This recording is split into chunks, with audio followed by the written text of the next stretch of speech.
everybody, thanks for tuning in. I feel like as we get into a new month, it's sort of a natural time to talk about some favorites, and I have tried a ton of new makeup lately, I feel like. New drugstore products, new Catrice stuff, there's been a lot, and I thought maybe it might be a good time to do a roundup, like 10 of the best things I've tried recently, just kind of putting it out there to you, like what the stars are to me. And I'm gonna put on the things that I'll be mentioning in this video, so I already have, oh my gosh, I just put my serums on, I didn't put my moisturizer on.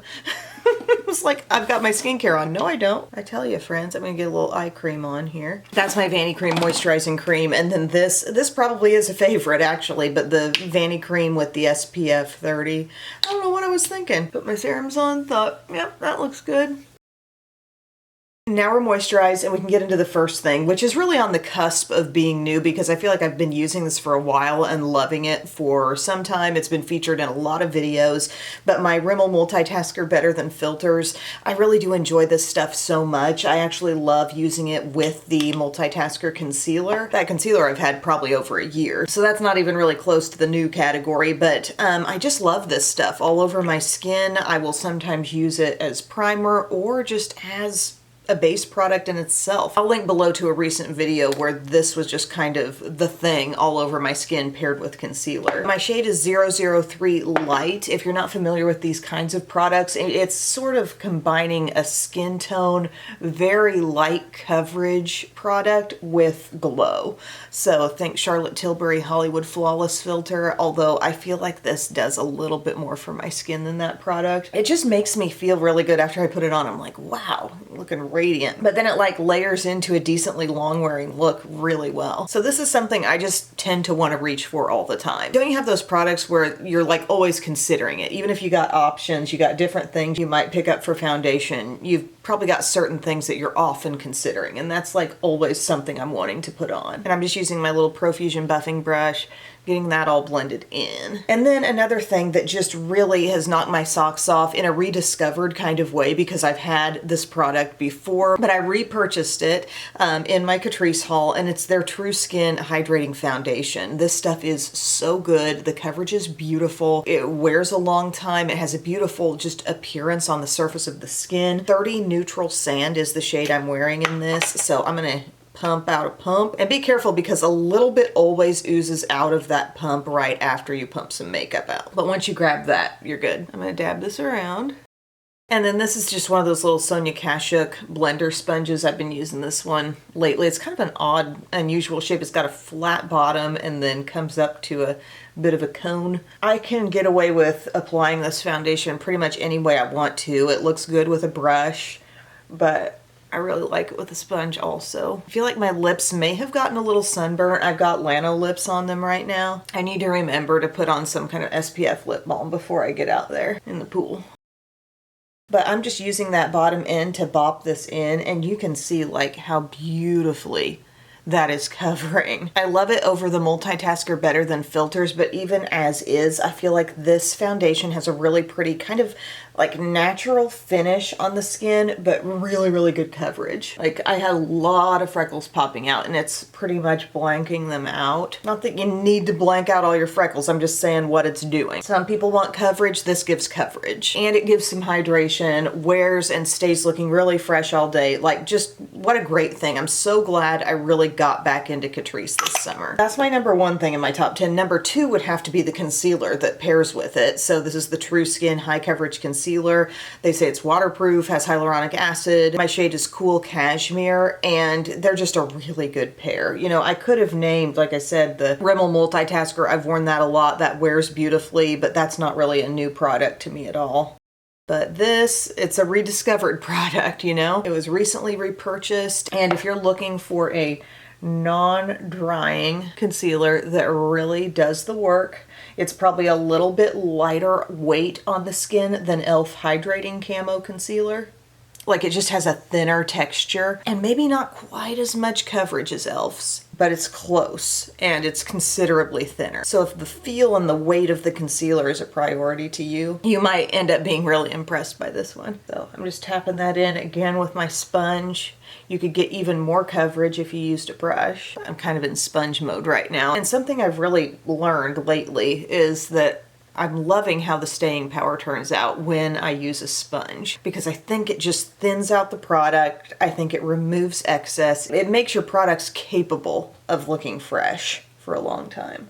See, look at that beautiful coverage on the skin. We've still got that glow kind of coming through from the multitasker. So good. Without a doubt, my most used powder. I mean, I know I've been trying some other new things, but this is definitely on the new side. My Wet n Wild Photo Focus loose powder in the soft pink shade. I've kind of settled on the fact that even though I think that L'Oreal Infallible Blurfection is really good, I think this is also really good and a better value. You're getting more, you're paying less. Such a similar look. I just use it with a triangle powder puff, get up there on the under eye. I feel like it kind of enhances coverage. It's brightening, like it's just really good. I like the L'Oreal too, don't get me wrong, but all things considered, I think this is the best. This is my favorite anyway. And I'm just dabbing this around my T-zone.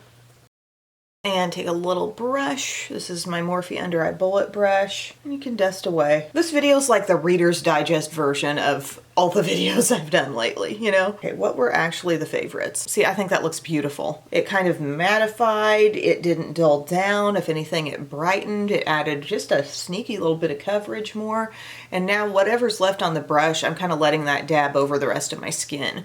The True Skin doesn't stay too juicy, but I just feel hydrated, you know, after having that on. Just a light bit of powder over top can feel like enough. But if I want a little more, I'd probably bring in like Maybelline Super Stay Hybrid Powder Foundation or one of those pressed powders that I really like, and you can add more of that all over. So now we're 4 products in. I need to throw on a bronzer and I'll be right back. I'm back. I use my bronzer. This is my little LA Colors matte bronzer called Bronze Beauty. Came from the Dollar Tree, $1.25. I love that bronzer. And as I was putting it on, I was thinking like, isn't it crazy how many good things there have been recently that I've used? Like that Tarte concealer stick is right on the cusp of maybe being a true favorite. Once it continues to get used a little more, that's probably going to have favorite status. I've got other base products here that I've really tried and liked, like that Essence stick was very good. There's just been some various things that have been absolutely awesome lately. It's kind of hard for things to make it into this video, I guess, but I do have a favorite blushy type of product. I say blushy because it could stain your lips as well. e.l.f. I was so impressed by these. They really came for Benefits Benetint. They came out in multiple shades. I own the one that's like the classic red called Left on Red, and then I've got the pink one here, Pink Positive. Really like them both. I love the way the tube is. The tube is better than Benefits. It has this little practically built-in funnel there, so if any liquid comes off your applicator, it's going straight back down in there. The applicator is a little bit bigger, and I think that makes it very, I don't know, blendable friendly. Like it just gives you a big old swipe for the cheek and boom. You kind of need to blend quickly, but once you do, you've got the greatest little sheer stain. Gotta get the hair off my face. But I really have been impressed by this. It is kind of one of those copycat products where maybe you're thinking, well, e.l.f., do something original. Come up with your own kind of stain. But I mean, for anybody who's wanted, there's Bisky. Hi, Angel. For anybody who's wanted to try Benefit and not pay that price, like this stuff is really good, and I think they've nailed it in a few ways that Benefit hasn't. Like the formula feels like what Benefit's making, but the packaging and the applicator, I feel like it's even better. And you can just dab it in there. It lasts a long time on your lips. You can throw this on your lips and then put a comfy lip gloss or lip oil over top, or a lip balm, and you'll have kind of like a weightless, long-wearing base product. I've got a certain lip combo. 3 products are coming together for an ensemble lip in this top 10. So I'm not going to use this there today, but I do really like it on the lips too. So that's just the pink color. It just seems very summertime friendly. Just definitely a total hit from e.l.f. Here's a great setting spray option. This is from Essence, and I can't remember when I got my hands on it exactly. I've had it for a little while, but I've really gotten into it within the past couple weeks here, and I think this is really making a difference for me. It's called Fix and Last, and it's the 18-hour long-lasting makeup fixing spray, waterproof it says. So it's the one in the black bottle. I'd been trying the one that was like the more hydrating one, and it's okay, but I didn't really notice a staying power effect. This one I do think does something for me, so I'm going to put that on. Doesn't drastically change the appearance of what's going on my skin. Maybe a little bit, but I wasn't that powdery looking really to start. And I think the main function is just like a little staying power weapon here. So that is my 6th product in my top 10. Alrighty guys, I did my brows. Next up, we've got an eyeshadow product. And when I tell you I've tried new eyeshadow over the past month or so, there's been so much. All those Morphe palettes. We've had new little things from e.l.f., Catrice, and I really want to say I'm very, very impressed by Catrice and these $6 palettes that look like this. It's a nicely constructed 8-pan palette for $6, and the quality could 100% pass for high end. And this is the one called Dark Cocoa. Already in different videos, I can link to them below. I have used the Hot Maca, which is kind of your rich, warm palette, and also the Pure Nude, which is your soft, kind of shadowy palette. This richer browns. I'm gonna go ahead and use this one today, but honestly, I've been using so much eyeshadow lately, and I do really like some of the Morphe palettes. But what I always have to step back and acknowledge is that those palettes are still kind of pricey. You know, they're kind of like a mid-range price when you really get to looking at it. And it's like they're good, but I have to come back and put them in context and say, what about the fact that I can get something like this for $6? Like it's crazy. And there are some of those Morphe palettes that are a little unique, and maybe they've got a color splash that you haven't seen before or you want to get into or whatever. But for regular old neutral basics, you have so many other options. And I'm probably going to do a video talking a little bit more about that and really just diving into my experience with those Morphe palettes and which were the best and which I didn't care for as much. But that video is also going to include other options, because while those are kind of the hot thing being raved about a lot right now, there are many other options. You do not have to come away thinking, I guess 15 or 20 bucks for an eye palette is what I'm gonna have to pay to find something good. That is not the case. And if anybody's acting that way, they haven't dug deep enough. And I see that a lot, honestly. If I may go on a little bit of a rant here. You got drugstore and then you've got really affordable drugstore makeup, okay? And there are lots of things raved about that are really pretty pricey when you put it all together, even though they're technically drugstore. And there are very, very popular people out there who just never dig quite deep enough, it seems like. I want to put out a drugstore makeup routine that goes viral, and it's made up of actually things that are super duper low cost. That's what I want to do.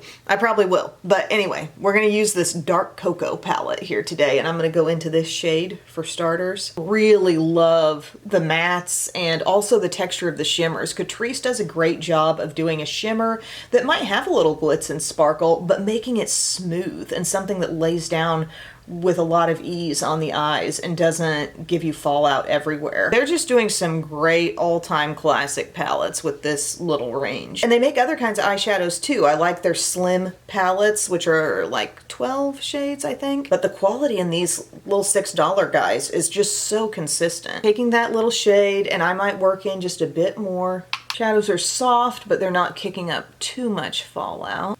I'm just building a little, letting that come up.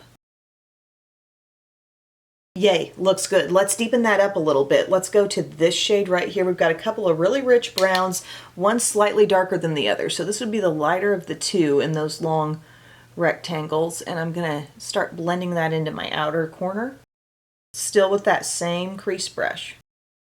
And I'm having that feeling, you know, where, yeah, take it up above the crease a little bit. If you've got a little room between your crease and your eyebrow, I say use it. It's going to give you lift. It's going to, when your face is all at rest, you're going to still have some lift there in that area. You don't have to get a lot of product on your brush. Like, I feel like I'm working off of hardly anything, and I'm getting blendable depth. Okay, so crease is pretty much covered there, and then I could take like this tone right here, this kind of creamy color. It's another matte. Kicked up a little more fallout, but I like that on the edge. It's just smoothing and blurring. We can all benefit from a little blender helper kind of shade like that, right?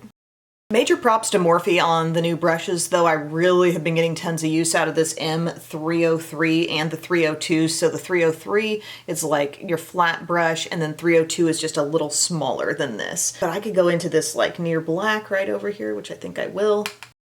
And it's like a really cool black brown, I feel. It's not one of those like, ooh, it's a black that looks so black it might be kind of unapproachable. Look at how that's meshing right in. And the brush is helping me too, because it's got that little bit of fluff at the tip. I haven't technically blended that, I've applied it, but it looks pretty well blended. This shade a little bit. See how little I'm taking?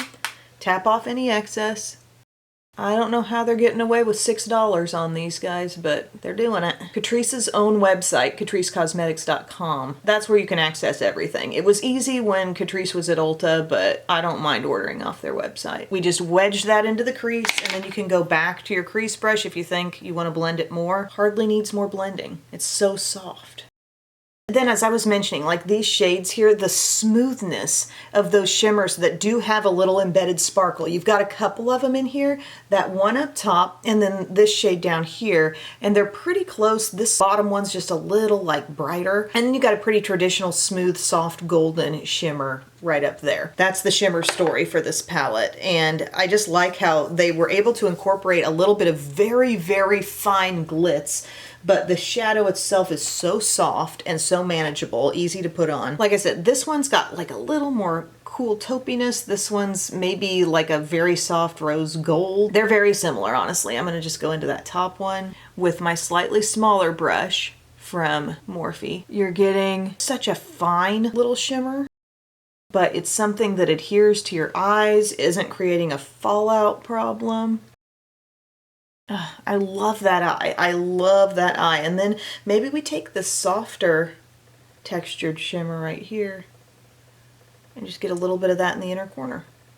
Okay, perhaps a bit of this dark brown. Have we used almost everything in this palette? Blend a little on the lower lash line.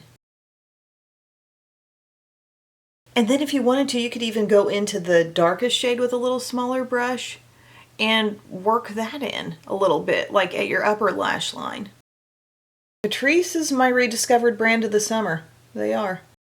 Love. Absolutely love it. That was number 7 in my lineup. And I'm kind of considering all the palettes that Catrice makes. Like I said, I've tried 3. They've all been very consistent. This type of palette is my number 7 in my top 10. My last 3 are going to be my works for anything lip combo. That is kind of like my default. I like a lot of other fun lip colors, but these are the ones that I just, like, I'm about to leave the house. I need something that really looks good and complete. I go for this combo, and it's super cheap. And if you've been following along and watching a lot of the videos, you might even be able to predict what I'm going to talk about, but I've got to finish the eye and I'll be back. All right, mascara is on. That's all I added. I used Lash Princess on top, the false lash effect one, and the e.l.f. lash extender on my lower lashes. And now for lips, I gotta give a shout out to every part of this routine. At first I thought I'll just mention the lipstick, but if I'm honest, I'm using the lip gloss every bit as much, and this lip liner is part of the package too. LA Colors has some really good stuff. These are like 98-cent products. I think the lip gloss is like $1.98. Just under $1 for these 2 gems. The LA Colors Lip Liner Pencil. This shade is called Natural, and I'm gonna remove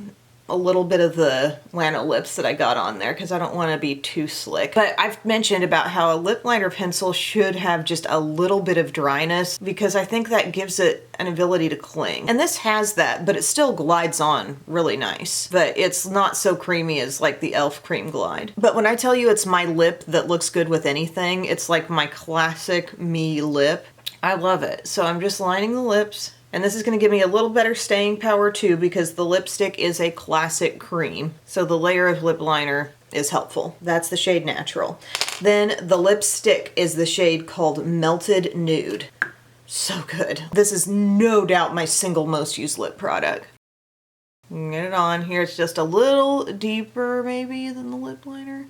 A little more rosy. Dusty Rose. That's the shade, okay? If you like that shade, you'll like this lipstick. It's creamy, feels a heck of a lot like a Revlon Super Lustrous. And then I've got also from LA Colors, the holographic iridescent lip gloss. It says this is the shade called Heavenly. It's like a creamy lip gloss with a little bit of embedded, very fine shimmer. You see how it actually does have a nude look, but it's not super opaque. But it looks so good paired with this whole look.